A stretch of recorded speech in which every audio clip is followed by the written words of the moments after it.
ಎಲ್ರು ಹೇಗಿದ್ದೀರಾ? ನಾನು ಕೂಡ ಚೆನ್ನಾಗಿದ್ದೀನಿ. ನೀವ್ ಹೇಗಿದ್ದೀರಾ ಅಂತ ಕಮೆಂಟ್ ಮೂಲಕ ತಿಳಿಸಿ. ಇನ್ನು ಯುಗಾದಿ ಹಬ್ಬ ಬಂತು. ಸೊ ಯುಗಾದಿ ಹಬ್ಬ ಅಂದ ತಕ್ಷಣನೇ ಸ್ಪೆಷಲ್ ಆಗಿ ಒಬ್ಬಟ್ಟಿರುತ್ತೆ, ಕೆಲವೊಬ್ರು ಕರ್ಜಿಕಾಯಿನ ಮಾಡ್ತಾರೆ, ಇನ್ನು ಕೆಲವರು ಸಿಹಿ ಪದಾರ್ಥಗಳನ್ನ ಮಾಡಿ ತಿಂತಾರೆ. ಅದರಲ್ಲಿ ತುಂಬಾನೇ ಮೇನ್ ಆಗಿ ಬೇಕಾಗಿರೋದು ಬೇವು ಮಾಡೋದು. ಸೊ ಬೇವು ಬೆಲ್ಲನ ತಿನ್ಬೇಕು ಅಂತ ಹೇಳ್ತಾರೆ. ಹಾಗಾಗಿ ಬೇವ್ನ ನಮ್ಮ ಕೊಟ್ಟೂರಲ್ಲಿ ಯಾವ ರೀತಿಯಾಗಿ ಮಾಡ್ತಾರೆ ಅನ್ನೋದನ್ನ ನಾನು ಇವತ್ತು ನಿಮ್ ಜೊತೆ ಶೇರ್ ಮಾಡ್ತಾ ಇದ್ದೀನಿ. ಹಾಗೆ ನನ್ನ ಯೂಟ್ಯೂಬ್ ಚಾನಲ್ಗೆ ಇನ್ನು ಯಾರ್ಯಾರೆಲ್ಲ ಸಬ್ಸ್ಕ್ರೈಬ್ ಮಾಡಿಲ್ಲ ಅಂತ ಹೇಳಿದ್ರೆ ಅವರು ಒಂದ್ ಸಬ್ಸ್ಕ್ರೈಬ್ ನ ಮಾಡ್ಕೊಳ್ಳಿ.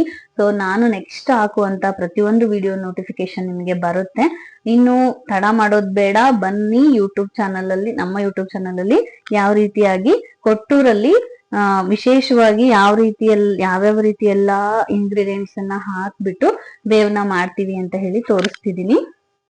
ಇನ್ನು ಬೇವಿಗೆ ಏನೇನೆಲ್ಲ ಮಾಡಬೇಕು ಬೇವು ಬೆಲ್ಲ ಮಾಡೋದಕ್ಕೆ ಅಂತ ಹೇಳಿಬಿಟ್ಟು ಒಂದು ಪ್ಲೇಟಲ್ಲಿ ತೊಗೊಂಡಿದ್ದೀನಿ. ಒಂದು ಬೌಲಲ್ಲಿ ಪುಟಾಣಿನ ತೊಗೊಂಡಿದ್ದೀನಿ. ಹಾಗೆ ಸ್ವಲ್ಪ ಎಷ್ಟು ಬೇಕೋ ಅಷ್ಟು ಬೆಲ್ಲನೂ ಕೂಡ ತೊಗೊಂಡಿದ್ದೀನಿ.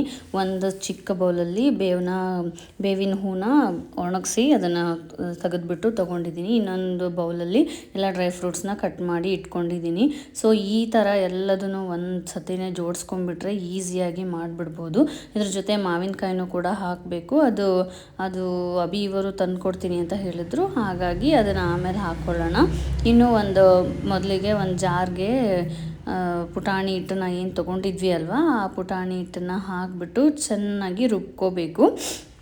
ಅದು ಎಷ್ಟು ಸಾಫ್ಟಾಗಿ ರುಬ್ಬಬೇಕೋ ಅಷ್ಟು ರುಬ್ಬಿದರೆ ಅಷ್ಟು ನೀಟಾಗಿ ಈ ಬೇವು ಬರುತ್ತೆ. ಇನ್ನು ನಾನು ಯೂಸ್ ಮಾಡ್ತಾ ಇರ್ತಕ್ಕಂಥ ಈ ಒಂದು ಮಿಕ್ಸಿ ಬಂದುಬಿಟ್ಟು ಪಿಜನ್ ಅವ್ರದ್ದು. ಸೊ ಸ್ಕ್ರೀನ್ ಟಚ್ಚು, ಯಾವುದೇ ಬಟನ್ ಇರೋದಿಲ್ಲ, ಜಸ್ಟ್ ಸ್ಕ್ರೀನ್ ಟಚ್ಚಲ್ಲೇ ಇದನ್ನು ನಾವು ಆಪ್ರೇಟ್ ಮಾಡ್ಬೋದು. ತುಂಬಾ ಚೆನ್ನಾಗಿದೆ, ತುಂಬ ಈಸಿಯಾಗಿಯೂ ಕೂಡ ಇದನ್ನು ಆಪ್ರೇಟ್ ಮಾಡ್ಬೋದು. ನೀವು ನೋಡ್ಬೋದು ಮೇಲ್ಗಡೆನೂ ಕೂಡ ಯಾವ ರೀತಿಯಾಗಿ ಸಾಫ್ಟಾಗಿ ರುಬ್ತಾ ಇದೆ ಅಂತ ಹೇಳಿಬಿಟ್ಟು. ಅಂದರೆ ಮೇಲ್ಗಡೆ ಗ್ಲಾಸ್ ಓಪನ್ ಇರೋದ್ರಿಂದ ಈಸಿಯಾಗಿ ನಾವು ಅದನ್ನು ನೋಡ್ಬೋದು ಎಷ್ಟು ರುಬ್ಬಿದೆ ಎಷ್ಟು ರುಬ್ಬಿಲ್ಲ ಅಂತ ಹೇಳಿಬಿಟ್ಟು. ಮತ್ತು ಜಾರ್ ಕ್ವಾಲಿಟಿನೂ ಕೂಡ ತುಂಬಾ ಚೆನ್ನಾಗಿದೆ. ಪಿಜನ್ ಅವ್ರದ್ದು ನಮ್ಮ ಶಾಪಲ್ಲೂ ಕೂಡ ಅವೈಲೇಬಲ್ ಇದೆ ಈ ಒಂದು ಪ್ರಾಡಕ್ಟ್. ಇನ್ನು ಸ್ಕ್ರೀನ್ ಟಚ್ಚಲ್ಲಿ ಆನ್ ಆಫ್ ಮತ್ತು ಅದಕ್ಕೆ ಆನ್ ಆಫ್ ಮಾಡೋದಕ್ಕೂ ಇದೆ. ದೆನ್ ಪಾಸ್ ಅಂದರೆ ಅಬ್ರಗಡಬ್ರ ಮಾಡ್ತೀವಲ್ಲ ಆ ಥರದ್ದು ಇದೆ. ಸೊ ಸ್ಪೀಡ್ 1 2 3 ಇದೆ. ಯಾವಾಗ ನಾವು ಜಾರ್ನ ಕರೆಕ್ಟಾಗಿ ಕೂರಿಸ್ತೀವೋ ಅವಾಗ ಮಾತ್ರ ಆನ್ ಆಗುತ್ತೆ ಅದು. ಸೊ ಇನ್ನು ಅದನ್ನು ಮುಗಿಸಿದ ಮೇಲೆ ರುಬ್ಕೊಂಡ್ಮೇಲೆ ಅದನ್ನು ತೊಗೊಂಡು ಒಂದು ಸಾಣಿಗೆಯಲ್ಲಿ ಸಾಣಿಸ್ಬೇಕು. ಯಾಕಂದರೆ ಅದರಲ್ಲಿ ಚಿಕ್ಕದು ಗಂಟು ಇರ್ತೈತಿ, ಅವ್ಯಾವು ಕೂಡ ನಮ್ಮ ಒಂದು ಬೇವಿಗೆ ಬರಬಾರ್ದು. ಹಾಗಾಗಿ ಅದನ್ನು ನೀಟಾಗಿ ಸಾಣಿಸ್ಕೋತಾ ಇದ್ದೀನಿ.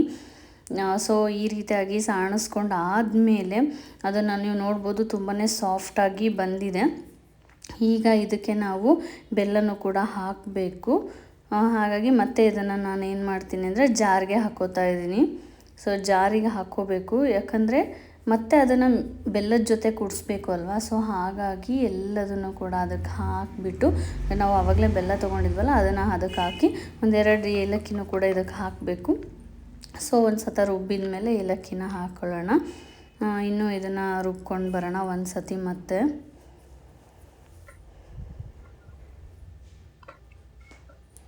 ಇನ್ನು ಇದ್ರ ಜೊತೆಗೆ ನಾನು ಏಲಕ್ಕಿನೂ ಕೂಡ ಹಾಕ್ತಾಯಿದ್ದೀನಿ. 1-2 ಏಲಕ್ಕಿನ ಹಾಕಿಬಿಟ್ಟು ಬಿಡಿಸಿ ಹಾಕೋತಾ ಇದ್ದೀನಿ. ಸೊ ರುಬ್ಕೊಂಡ್ರೆ ಈಸಿಯಾಗಿ ಅದರೊಳಗಡೆ ಬ್ಲೆಂಡ್ ಆಗಿಬಿಡುತ್ತೆ. ನನ್ನ ಹತ್ರ ಏಲಕ್ಕಿ ಪುಡಿ ಇರಲಿಲ್ಲ, ಹಾಗಾಗಿ ಅದಕ್ಕೇ ಇಡೀ ಏಲಕ್ಕಿನೇ ಹಾಕಿದ್ದೀನಿ.